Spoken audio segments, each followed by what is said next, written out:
Hello everyone, so my name is Michal, and today the video is about myself actually. Some people asked me to show them what I have, so I'm going to show you what I have here. Today we're the 2nd of September 2009, and this year the summer has been fairly cool here in eastern Canada. Only in August did we start to have fairly a lot of sunshine. But overall, pretty much since the beginning of the summer, it's been fairly cool and a lot of rainfall here, which is fairly unusual. But I think it's perhaps the second year we're having that, but nevertheless. And I'll show you quickly what I have here in terms of figs. And so the first thing we have a pied boeuf here. This one I got it from Adriano. It's been growing fairly slowly, and perhaps I think because I gave some cuttings out, I was expecting to be much more larger. Perhaps also the fact that it's in this pot, perhaps it's keeping it a bit smaller. But certainly next year I'm going to put it in a bit larger pot, perhaps in a 20-gallon pot. And it's going to have some fruit soon, which I'm sure they'll ripen. And we'll see, because last year I removed all the fruits, I never did have the chance to taste it. So this year I decided to leave it and let it have the fruits. So that'll be interesting to taste. The ones are some of the plants I got from the States and some of the Vancouver ones. These are still smaller ones. Looking at this one here right now, this is an XL from Adriano again, and it's probably going fairly well. And the next thing we have here, it's Canadria. This again came, no sorry, this is not Canadria, this is actually Celeste, my apologies. This again came from Adriano. And it's been growing also, same thing, fairly well. Unfortunately, we won't be able to taste the fruit this year because the Brava crop hasn't even ripened yet, and it doesn't look like it will. Next thing at the back of it, we have actually an Eskimalt, which is actually just an acronym, you could say, in a certain way, because this is an unknown fig tree I got from Vancouver in 2007 from my Italian neighbor. And I'm keeping it because it's the first one I ever had.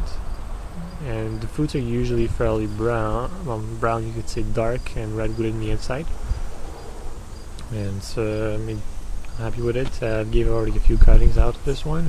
Just beside we have a lime tree, and then behind the Eskimalt is the citrus tree. Both of these citrus plants, lemon tree, apologies. Both of these plants came actually from Vancouver. Bought them, they were fairly small, so they're growing larger.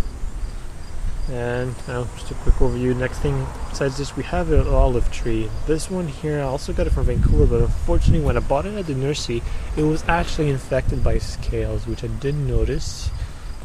So it's been pretty much a battle. I've had to use chemicals, everything, because I didn't really want to throw it away.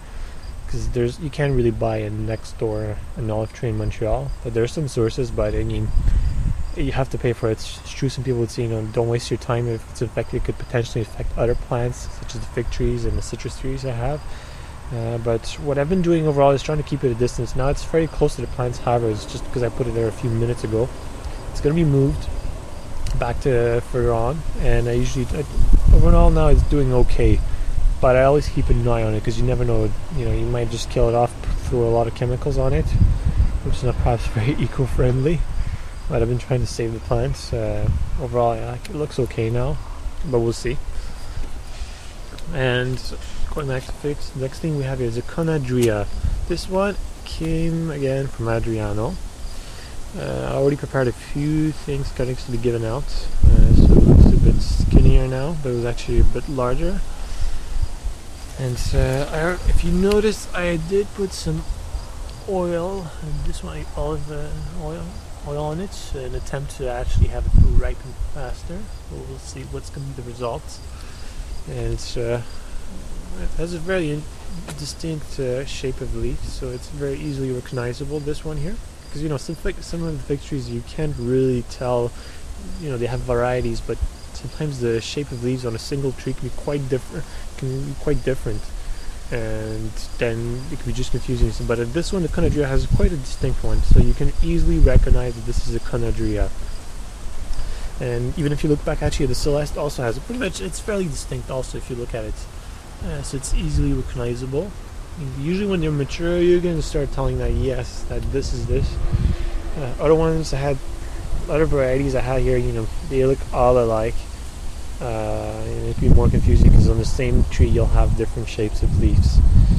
And so it's just going back, just to move on. The next thing we have is a Grimo, a white Grimo actually. This one came from Ottawa. And with other varieties I have here, all lined up here. They were all started this year.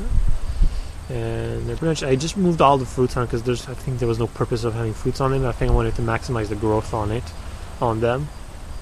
And perhaps if I knew how the summer was going to be this year, I would have removed every fruits from every tree. So this would have grown even more for next year in hopes of having a better summer. But what is done is done. And so let's move here. Okay, that's a small palm, windmill palm. And this one I bought it in last year actually in December when I was in Vancouver. I have a larger one in the back of the house here.